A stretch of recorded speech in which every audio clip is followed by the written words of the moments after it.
This idea, this pedantry, if you like, of making one change at a time. I mean, just to make it clear to people, if you had made 3 or 4 changes and the prototype had behaved in a way that was different to the previous iteration, it would be difficult, if not, am I right in saying difficult, if not impossible, for you to know which of those 4 things had made the difference or which combination of them. And therefore, by making very tiny changes, marginal changes, you could isolate precisely how the change was interacting with the result. And therefore, patience, to a very large extent, is central to engineering in this iterative way.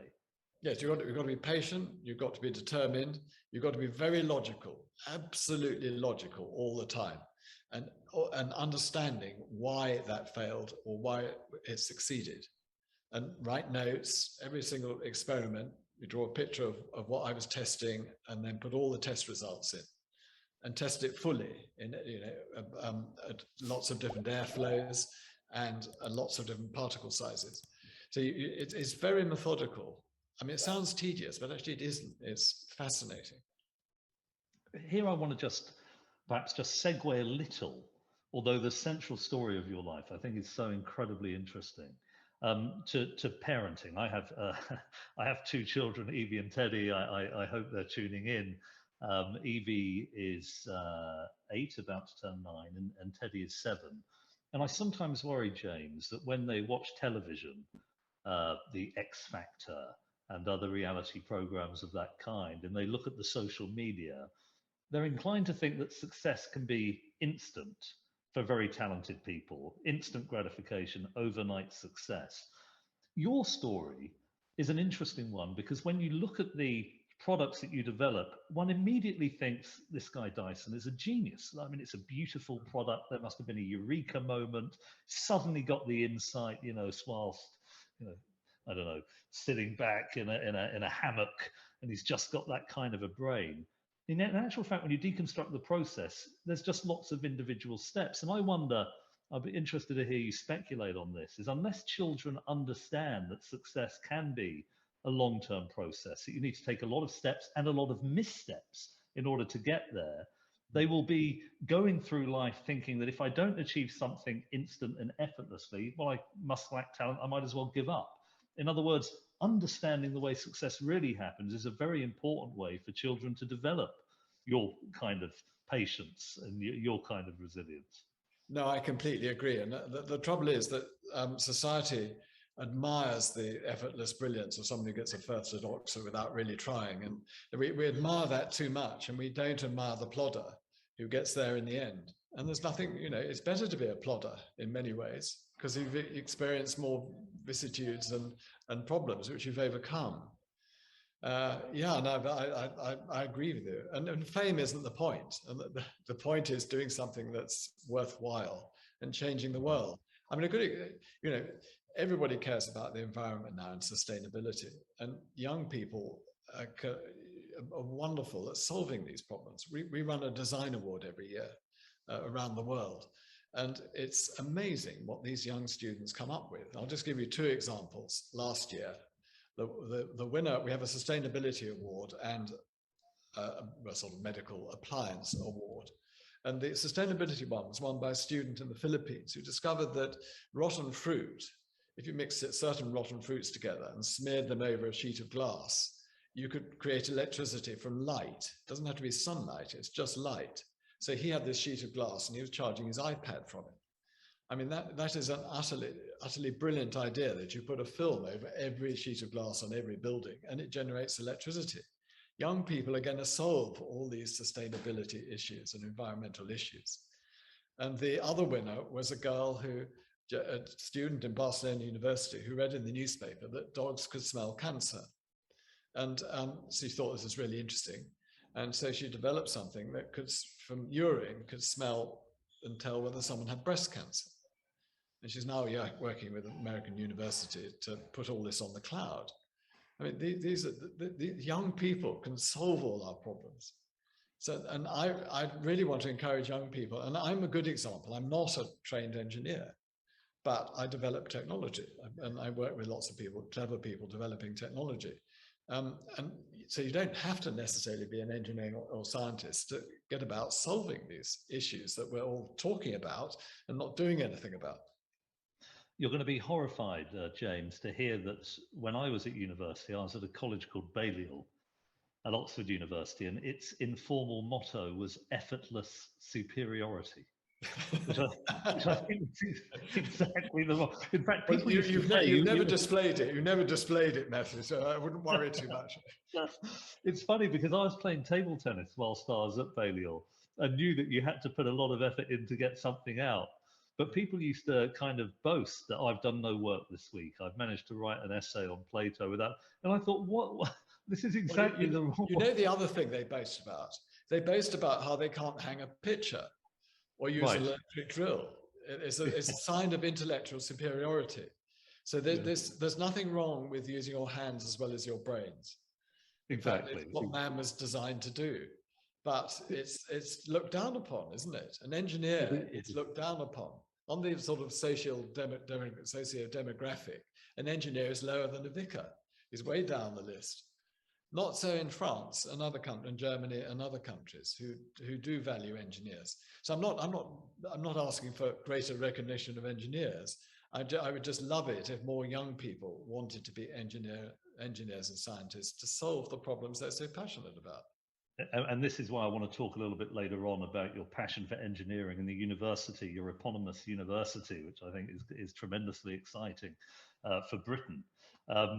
Let me, though, if I may, the 5,127th prototype, you go back home into the house and you say to Deirdre, yes, we got there, we've got into debt, we've had to put a charge on the house and mortgage our future, but we've got there. Presumably at that stage, all of the the retailers were like, my goodness, this Dyson, he's done it and fantastic. We're going to market this thing. And suddenly wealth is flowing into your bank account and you can pay down the debt.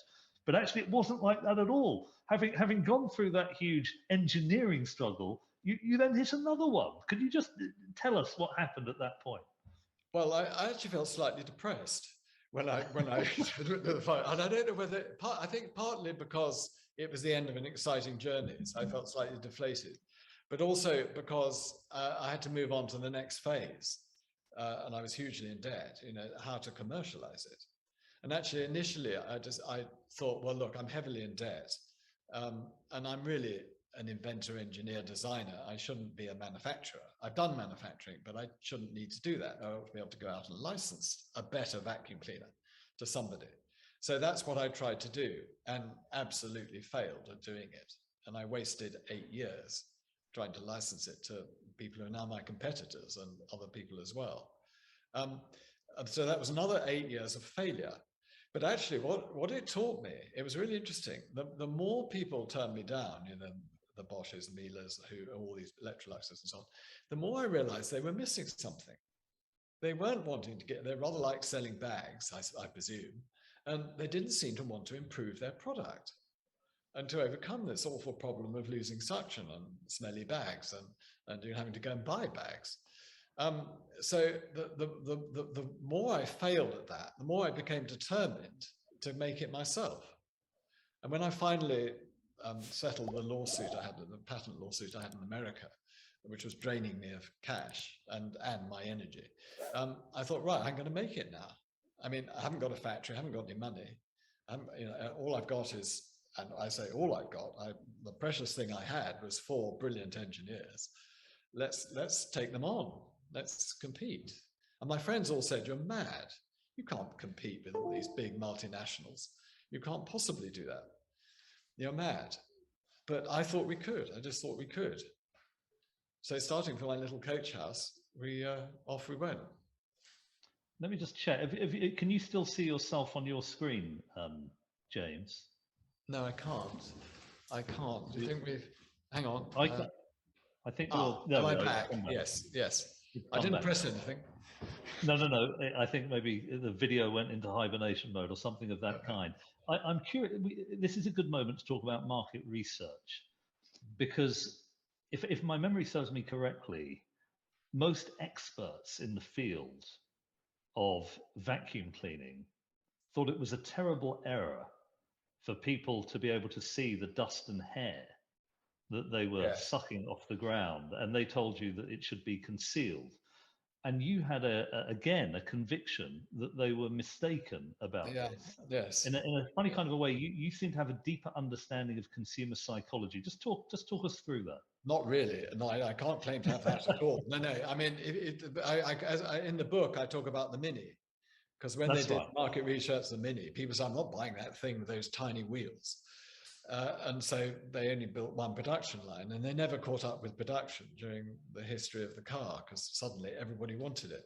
Now, what the retailers said, nobody wants to see the dirt. So we did our own market research. And yes, nobody wanted to see the dirt. But we as engineers loved seeing the dirt. There was a sort of vicarious enjoyment in seeing this horrible muck. That's what I've done. That's what I've just picked up, collecting. And it's honest, a vacuum cleaner is about collecting nasty stuff off the floor, human skin and awful things, dog hairs. So we decided to ignore the market research. And actually, that the people loved seeing the dirt. And the first thing the competitors copied was having a clear bin. But it's not that I know any more than anyone else. It's just that if I like something and market research says it's wrong, you should ignore the market research. Exactly, which is why you should have called your book James Dyson: A Life in Failure, but possibly, although it doesn't suffer from the wonderful title that is there now. And just one question I get asked a lot, and forgive me, it's a slightly technical question, but when I have occasionally, even to young audiences, talked about your vacuum cleaner and some of the other things that you've developed, they've gone through lots of prototypes. It's always the same. It's an iterative process and extraordinary patience, perhaps more computer help along the way these days. But often people say there is a point sometimes in life when you need to admit that your hunch is wrong. You have to say, you know what, I thought it would work, but actually this isn't going to work. Is there any kind of rational means of determining when one should walk away from a futile project rather than continuing with one that will eventually bear fruit? Well, it's a very, very good point. And one of the things I always think I learned from long distance running, which I used to do as a child, and I still run today, is that there's a point in a mile race, for example, where towards the end of the third lap, you feel shattered, and everybody feels shattered. And that's the moment to accelerate, because success is around the corner. So getting through the pain barrier, I call it, is really important. And so often, you're about to give up. I've done this for so long, I've built so many prototypes, I can't make it work. If you just persist, suddenly serendipity happens and you make a breakthrough. And I think in life, a lot of people give up at that point. And if only they'd gone a little bit longer, they would have made it work. So I think it's important to understand that. But I'm not sure that we've had many failures because we couldn't make something work and then had to stop a project. But there was one project which we had a really good idea, and in the end we couldn't get it to work well enough. But actually the technology is what we use in our hand dryers. So we're able to use the thing we're developing for something else, not the thing we developed it for. And that quite often happens. You start off developing it for one thing and suddenly realize there's actually much better at something else. And we take quite big risks with technology. I mean, we decided to develop electric motors, a better electric motor, really 4 times faster, much smaller, using fewer materials, more efficient, and so on. But it took 10 years before we had one on the market. And we've been developing new technology batteries since 2013. And we'll have a battery on the market soon, but it's, a good 10 years of slog and investment, a lot of investment. James, clearly talking to you, your hunger, your enthusiasm for making things, for doing things, for questioning why technologies are as they are and asking whether they could be different and better.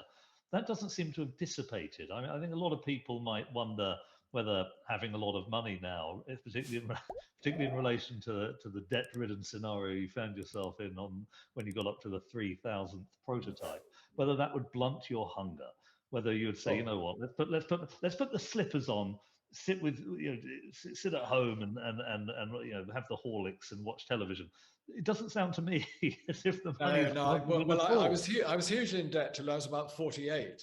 So it was a long struggle, and no, but it's what I want to do. It's what I'm driven to do. I never did it for the money, and I never really did it to build a huge business as I've done. I did it because I'm passionate about developing technology and turning into great products.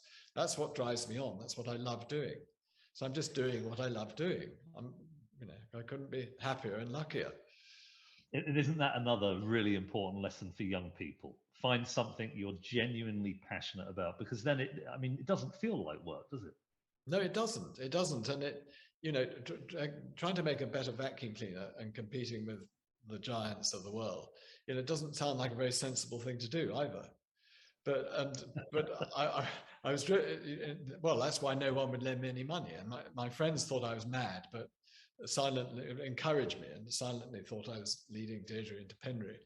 But I think the important thing is to do something you're passionate about, as you say, not just because it's going to make money or because it's going to make a huge business. Well, let me say one thing that I'm interested in and disappointed in, which is the car, the Dyson car. When I heard about this, I was very excited. I thought you would be an incredible disruptor. And of course, I don't know. I mean, you obviously haven't gone ahead with the car. Could you explain to us why? And then I might have a couple of questions off the back of it.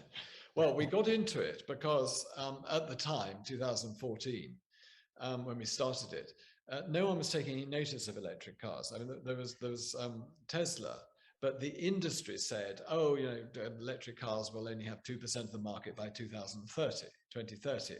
I thought this is entirely wrong. The public is going to go for electric cars. So we were developing new technology batteries. We developed new technology electric motors. We do a lot with air, filtering, heating, cooling air. So that's what a car is, really. So we ought to do a car. So we decided to do a car. Now, what happened? Dieselgate then happened in 2017.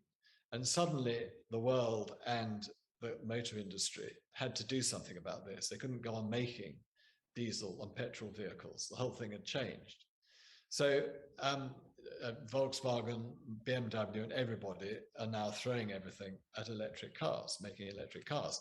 But none of them are making any money. I mean, they're losing a huge amount of money on cars, on electric cars. And so is Tesla. Tesla's gone through 25 billion, and it sells its carbon exchanges to other car companies. So I suddenly realized by 2018, early 19, that we couldn't make any money in this environment. And also, sorry to interrupt, but let me just push back a little. Why not take, 25 billion is a lot if you don't have investors, but why not take on investors so that you can, as it were, distribute the risk?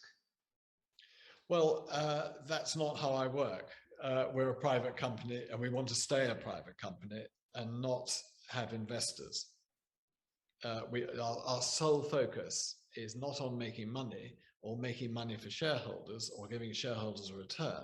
Our sole focus is on making successful products, and that's how I want to keep it. And if I take on investors and I still don't make any money, that's worse, because I've disappointed and lost money for investors. So it had to be a viable project, and it just wasn't, sadly, a viable project. And it's deeply disappointing, and deeply disappointing for those very bright engineers and wonderful people who worked with me on it. Do you